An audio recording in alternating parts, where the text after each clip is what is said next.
Hello and welcome to IndiaPostLive.com, India's first live and interactive news conversation web TV. I'm Prachi Jatania and we'll be talking about Cricket Caravan and the big eliminator next coming up on IPL 7, Chennai Super Kings versus Kings 11 Punjab. To take us through the highlights and what can we possibly expect and the predictions from our experts here, we have joining us in the studio Mr. Chetan Sharma, former Indian cricketer. Thank you so much for joining us in the studio.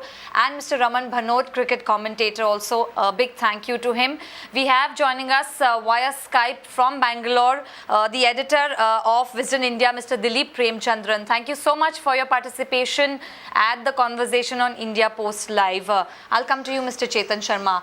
The big expectations from this eliminator, you have obviously are still backing Kings 11 Punjab, but what will be the highlights? The big expectations from Kings 11 Punjab, depending on the wicket of Wankhede Stadium. You know, the three important things before we start a game, three important things as a cricketer you must, think about it. This is what I think, so both the teams must be thinking. And the first important thing is toss. Toss will be very vital in Wankhede Stadium. Fielding will be the key factor for both the teams. And the team which controls the nerves, because it's a crunch match. It's the like do or die situation. In a do or die situation, it's always said the team, the players control their nerves will win the game. That's very important. The three key factors will be there for both the teams. Right, Raman? Well, he said it, hasn't he? Chetan's pretty much been there, done that himself. So what he's saying is absolutely correct. And, I have been backing Chennai Super Kings in this match. We had discussed this earlier. And I would still say that CSK hold the advantage purely because they've been in crunch situations in the IPL before, having made it to the playoffs in each of the previous editions. So they know what soaking in the pressure is like. Also, having Mahendra Singh Dhoni at the helm of affairs makes a huge difference. Batting wise, yes, they have, Kings 11 haven't had a couple of big hitters really come to the party in the last few games when you talk about David Miller and Glenn Maxwell. But Maxwell will take heart that he's had the better of Ashwin in a couple of matches that they've played in the league stage of this tournament this year. Kings 11 have got Manan Vora at the top, who's, finding his groove, he's scoring very freely, taking the pressure off Virendra Sehwag. So the top two look very ominous. You've got three batters to follow in Maxwell, Miller and George Bailey. I think he's been the unsung hero as well, yes, the captain of Kings 11. So the top five look very solid for Kings 11 as far as their batting is concerned as well. Chennai, yes, they do have a solid batting lineup and I've extolled its virtues across many shows right here on India Post.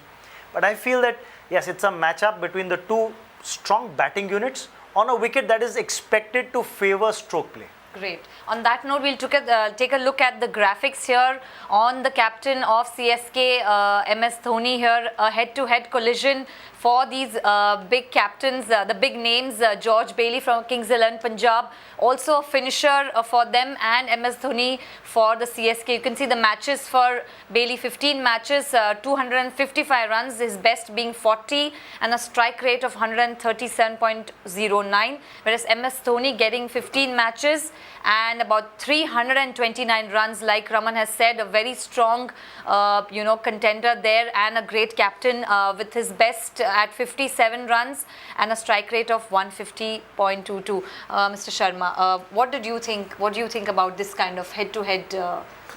Head-to-head, we basically, I don't like to, talk about Bailey with Mahendra Singh Dhoni. I think so Mahendra Singh Dhoni is too far ahead of anything. And Bailey is batting at number 6. And he's hardly getting any big time, too many chances to go and get runs.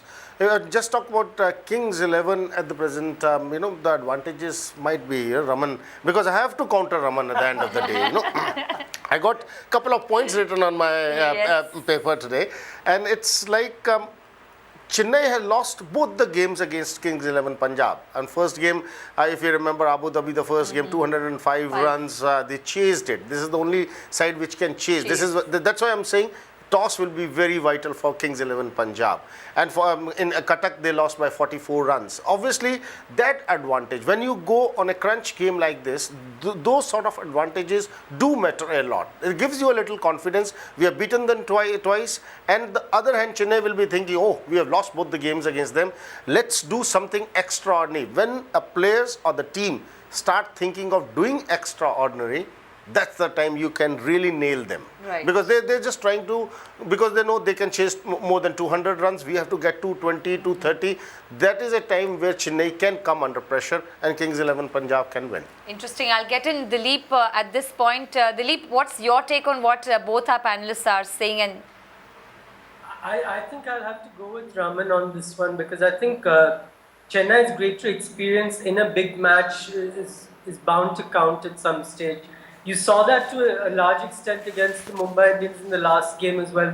Just the way they chased it was so clinical. I mean, 173 is not a small total to chase in a knockout game. It's in a pressure game, that's the kind of total that trips teams up. But Chennai lost a couple of wickets in quick succession, but Suresh Raina came in and just knocked the runs off so calmly, and that's the thing with Chennai. They've done this so often, so many times in the past 7 seasons, that I just find it very hard to look beyond them in a crunch game.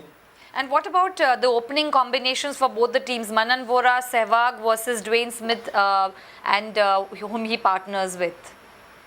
I think Manan Vora is an outstanding talent. I think he's somebody we'll see in the Indian limited overs setup before too long. It wouldn't surprise me if he was one of those who would come into the team after the 2015 World Cup. Sehwag, I can't think of a single Indian batsman who's entertained us more over the last 10, 12 years. But he's not the player he was. We all know that. If he comes off, he's fantastic to watch. But honestly, these days, it's once in 5 games, once in 6 games if it does happen. Chennai, I think Dwayne Smith was the prime reason why Mumbai Indians are out of the tournament. The fact that they didn't retain him, the fact that he went to Chennai and he's had an outstanding season there. McCullum's there. But I think the key with Chennai is that middle order. I mean, you've got Suresh Raina, who according to our Impact Index stats is the highest performing Indian T20 batsman of all time, not just in this tournament, but of all time. And his record in the IPL is phenomenal. 7 successive seasons of more than 400 runs. Then obviously there's no more that needs to be said about Dhoni and his finishing qualities. I just think Chennai have got too many tools for a big knockout game. Interesting. And that note, I know Raman wants to make a point. We'll just play the graphics about the batting lineup and Raman can further elaborate. We have graphics that our team will play out on your screens in just a second about the batting lineup for these teams. Go ahead, Raman. Well, the captain's graphic and the opener's graphics will come up, or the impact player graphics will come up. I think I'll go back and take it off from where Dilip's left it. That they have too many tools in the toolbox to fit into a situation. Last match, Brendan McCullum had been opening regularly for the CSK side. He was not there. He'd gone back to New Zealand to be with his family. Came back after a 12-day layoff. He wasn't in great touch. And what did CSK do? Stephen Fleming is a very astute thinker of the game. And as the guy who's mentoring the side got in Faf du Plessis to open. And McCullum down at 4. Maybe there could have been 2 reasons behind it. One, to have a little more solidity in that middle order, getting him to bat at number 4 and giving du Plessis the chance to express himself. 2, give McCullum a chance to settle into the groove once again. Today's crunch match, if the management feels McCullum's back into the scheme of things, he's back in his touch and groove, we might see him opening and du Plessis coming down the order again. So that's the flexibility that they've got in that top slot and number 4, which is why I loved what you said, that who Dwayne Smith partners with at the top, because there's no certainty there. Yes, exactly. So I knew you'd want to make a point there, so I left it to you. That'll be great. If we can just play that graphics about the batting lineup for both the teams. I'm not too sure. Anyways, I'll get in Chetan Sharma. You're talking about the pitch, the Wankhedere's pitch. Yeah. Will that be a big, crucial factor? You said it will be one of the factors, but can you elaborate a little more about Wankhedere's pitch? Well, basically, Wankhede wicket is a good batting platter. Like I will say, because on a 2020 game, you will get because Mumbai not playing, you will get a very good batting wicket there. And little bit of dew in the evening, it makes it little easier for the chasing side, for the batsman, and ball comes up to the bat very well, and it will be very good for the team batting second. And this is what I'm saying. For Kings 11, this toss will be very crucial because Maxwell is the guy who has like played against Chennai Super Kings, got 95 in the first game, 90 in the second game. He got the confidence. He's not doing well for like a couple of games. That confidence will definitely, he can think about it. He can go and get runs. Miller, you got Miller actually, and we were talking about Virender Sehwag and Manan Boram. Virender Sehwag loves ball coming to the bat. That like he's the player. I know what Dilip just told us earlier. He's not the same player. Obviously, at the age of 37, Virender Sehwag, footwork, hand-eye coordination is not the same. But still, if he gets you 40, 50 runs on the top with Manan Bora, it will be a good match to see because I'm actually waiting for this match to start. It's going to be a nail-biting finish, I think so. Right. There's an interesting thought here. Chetan's played a lot of his cricket even in Mumbai, and he'd tell you about this. The red soil that you'd get there, it's good for the faster bowlers. They get good bounce and carry as well, Chetan, don't they? Yeah, that's on the surface. Yeah, that's the reason we saw Chennai including Ashish Nehra. Ashish Nehra in the team. You won't see. You'll see the quicker bowlers, but if we talk about the little weakness of Kings 11 Punjab, this is what Mahendra Singh Dhoni must be thinking. Chanakya he is. He knows. If we see the entire IPL, Kings 11 Punjab is very weak against the wrist spinners. Like wrist spinners, they really struggle. Mahendra Singh Dhoni might include Badri in his team. Can include the third spinner because Jadeja, Ashwin here might include the third spinner. If he's got to do that, you see, then the combination for CSK changes. I said McCullum looked out of sorts last game. If du Plessis is going to be persisted with at the top of the order, you might see McCullum making way for a Samuel Badri. And if they get Badri into the side, then they'll be forced to drop one of those three other Indian quicks that they are playing in the lineup with Nehra, Mohit Sharma and Ishwar Pandey. You might see one of them going out to bolster the batting lineup, and an Indian batter might come into that fray. So there is just a little bit, I would say a 20% chance that Chennai tinker with that lineup. Otherwise, 80% in my mind would probably be the same team that played against Mumbai Indians going into this encounter. Right. We'll bring in the graphics about Sandeep Sharma head-to-head versus Mohit Sharma. Yes, Dilip, we'll get to your point and we'll just play this graphics. Sandeep Sharma versus Mohit Sharma on head-to-head. Kings 11 Punjab, Sandeep Sharma matches 10 wickets, about 17, an economy rate of 8.66 and strike rate of 13.11. Whereas Mohit Sharma from CSK, 15 matches, 22 wickets, an economy rate of 8.14 and a strike rate of 13.59. Dilip, your thoughts? No, I was just going on with what they said about the extra spinner. If I was Chennai, I would definitely play the extra spinner because I was at the Eden Gardens game and it wasn't just Maxwell, it wasn't just Miller. A lot of the batsmen struggled a lot against both Narayan and Piyush Chawla. So if there's even the slightest hint of turn or the possibility of turn on that pitch, they should play Badri and just attack that weakness. And I think there is a weakness there to attack. Right. And Sandeep Sharma versus Mohit Sharma. Debate. Talk about it, you're the bowler here. So get your comments. I still think Sandeep Sharma started very well, and in the last few games, I think so he's been rested. Awana was playing for Kings 11 Punjab. He's a good prospect. He got 17 wickets. Mohit Sharma got 20 odd wickets. If we have to really compare between, it's very difficult to compare a fast bowler with another because Sandeep Sharma is sort of a different sort of a bowler, but he bowls well. He's a young lad. He doesn't know how to use the green top, like we were talking in Mohali match. He doesn't know how to use the green top. But on wickets like this, plateau wickets, and in Abu Dhabi, he started off the tournament very well. He can be an asset to Kings 11 Punjab. He moves the ball. He got aggression. He got wickets behind him. If a bowler got wickets behind him, his tail is always up. This is in cricketing language. We say the tail is always up. And Mohit Sharma, other hand, holding a purple cap at the present, 20 wickets. It will be a good contest to see between two youngsters. It's always, better. The two youngsters are fighting for something. Right. And that competition is healthy. Good, healthy competition is good for both of them. Plus, it's good for the selectors. It's good for Indian cricket also. Interesting, Raman. The thought here is, if you look back at the lineup for Kings 11, they actually rested Sandeep Sharma for the last few games. He didn't play. And they played horses for courses.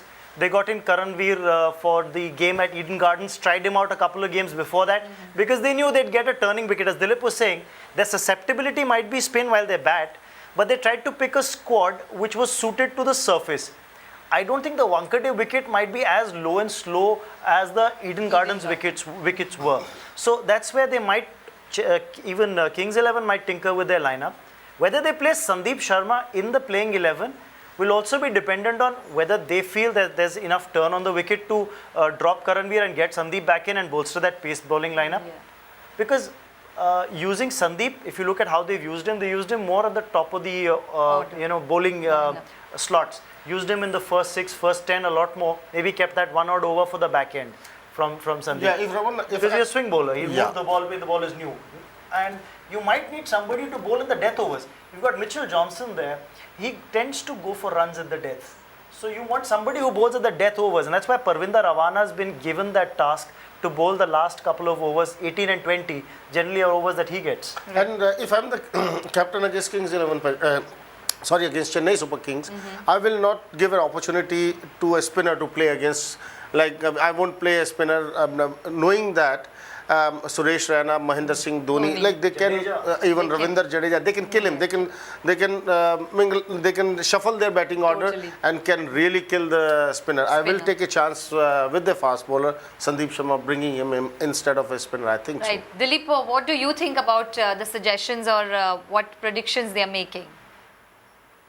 It depends actually. It depends on what quality of spinner you pick and how Chennai played them, because Harbhajan bowled beautifully against Chennai in that game, was very unlucky not to get some wickets. But is a young leggy the right choice against Dhoni and Raina and Dwayne Smith and all these guys in form? Probably not. Like Chetan Sharma said, I don't think I would take that gamble, because these are batsmen who can just take a spinner apart when they're in the mood. And do you really want to risk a young guy in a match of this magnitude? Sandeep Sharma, I think on that Wankhede pitch, there'll be a bit more bounce. It might skid through a bit. He's well worth taking a punt on.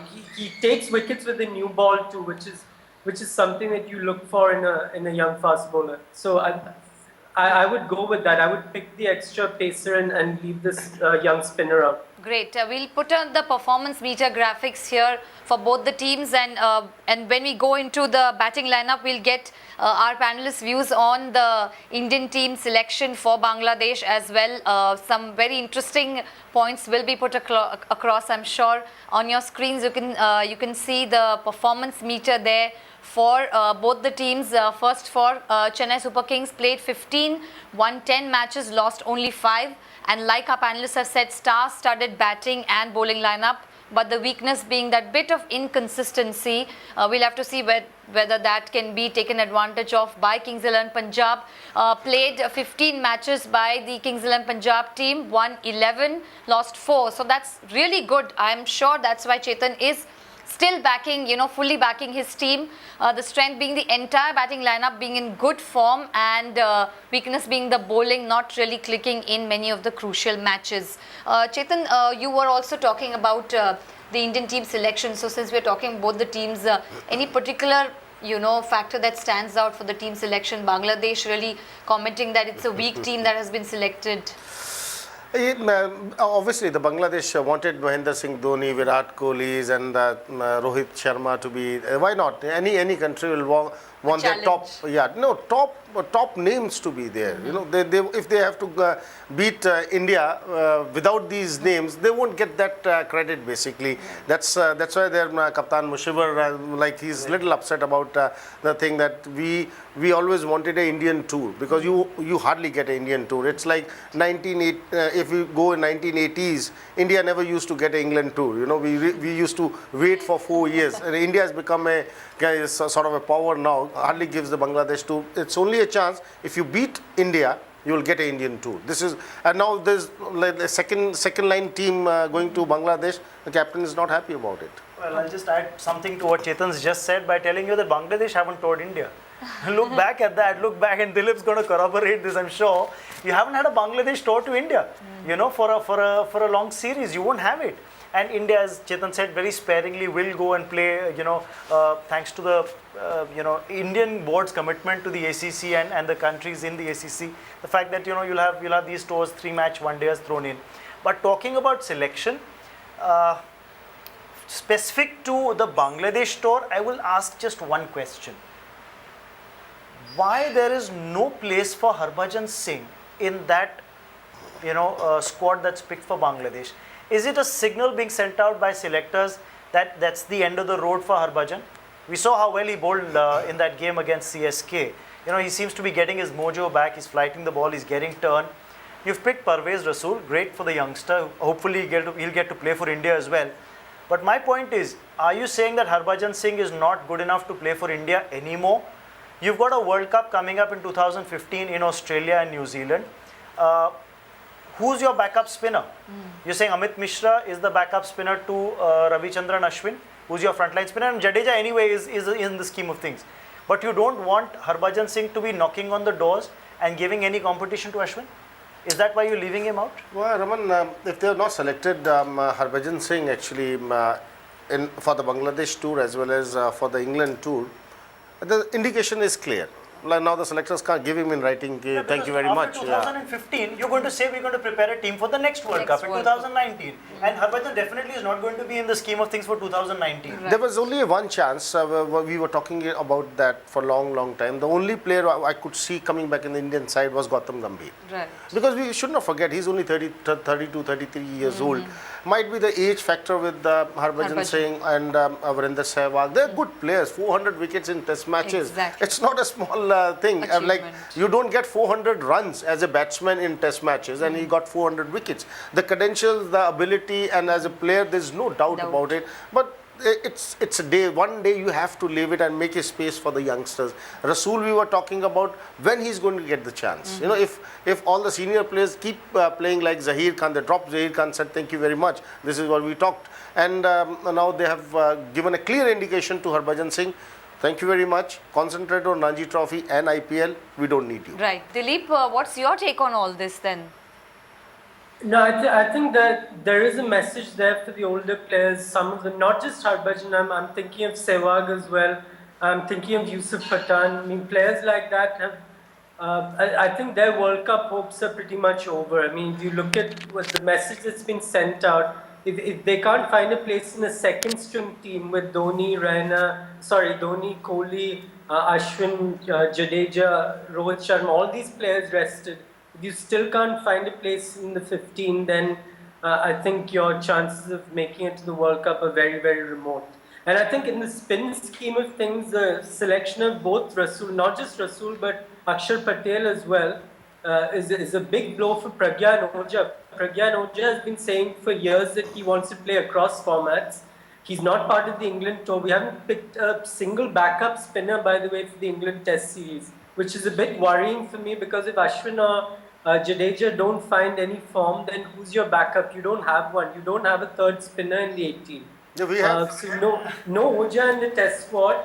No Oja in the ODI team either. Fine, if his form is not great, you pick the guy who's in form, who's Akshar Patel. But I think there's been a message sent to these older players that you're either out of our scheme of things or you're on probation and we look at you how you go the next season. There's an interesting thing here. What Dilip's saying. As far as one days are concerned, Pragyan Oja, the selectors never really kept him in the scheme of things. So his being in the part of the Bangladesh squad wasn't really an expectation that he should have had. Though he might want to play across formats, I don't think the selectors look at him as a one-day player. They look at him as more of a test bowler.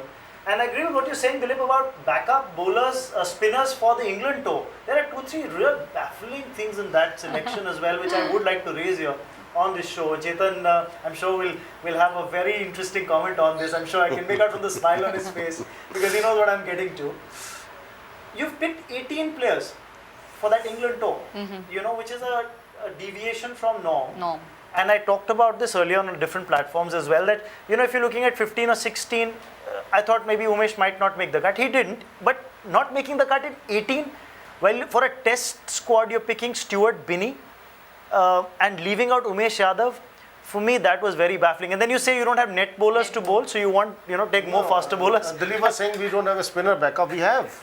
We have Stuart Binney as his spinner backup. This is selectors think he bowls 110, 120 kilometers an hour at the same speed Anil Kumble used to bowl. Right. And Stuart Binney, I don't criticize any cricketers, but Stuart Binney test matches, actual for a cricketer, test match is everything. This is real cricket. Right. Stuart Binney coming in real cricket with these credentials, And it really hits. I just wanted to hear a comment from Sunil Gavaskar for this, So he is very strong. Mr. Gavaskar is always very strong about when it comes to test cricket. And we have played entire cricket of ours from the day we debuted for India under Sunil Gavaskar. And we learned the same thing. Test cricket is the actual cricket, and you can't mess around with test cricket. Right. And the selectors have actually messed around with test cricket, including Stuart Binney in, and not even taking Amit Mishra. I thought this spinner is always very difficult for England batsmen to play, either on any track. And if you don't have to take Amit Mishra, okay, no problems. You can take Umesh Yadav. At least you take a quick one, and who can baffle the things there. And it hurts. Prachi, you asked me the truth. Okay, you take Stuart Binney in 2020. If one-day cricket doesn't make a difference to us. When it comes to Test cricket, it really hurts. It hurts. Why? Because we have struggled so hard to play there, and you are just getting things on the platter. That's bad. And you really were pinning your hopes on Umesh Yadav. You see a rising star in Umesh Yadav. Bowls 145 kilometers an hour. He's bowling very well in 2020 cricket. If fast bowler comes and win you a game in 2020 cricket, definitely his confidence is high. He will do well in England condition. And for England tour, every fast bowler waits for that 4 years. Right. That is the tour where you just have to bowl on the line and the conditions will do the rest for the fast bowler. And this is the tour for the fast bowler. Well, going back to that eliminator match, which Chetan Sharma will be watching very keenly, and so will the CSK supporter Raman Bhanot. Where will you be watching the match? Very quickly. I don't know. A group of friends cheering for your team? No. I will be doing studio at that time. I might be in the studio. I will watch it at one corner because I might be the only one odd who's Sporting Kings 11. Great. Doing commentary for the mobile platform for the official broadcasters. That's what I'll be doing. So I'll have my eye on the ball. I can assure you that. Great. On that note, I will thank Dilip joining us through Wisden India, editor joining us from Bangalore. Thank you so much for joining us at the conversation. A very lively conversation with various inputs coming from our panelists. Thank you so much to Mr. Chetan Sharma and Raman Bhanot, and wishing Kings 11 Punjab and CSK, the teams, very good luck. A big eliminator that everybody is hoping will be a Paisa Vasool match. Stay tuned and write in your comments at @India Post Live on our Twitter handle or our website indiapostlive.com, and we would love your participation for all our shows. Thank you so much for watching. Goodbye.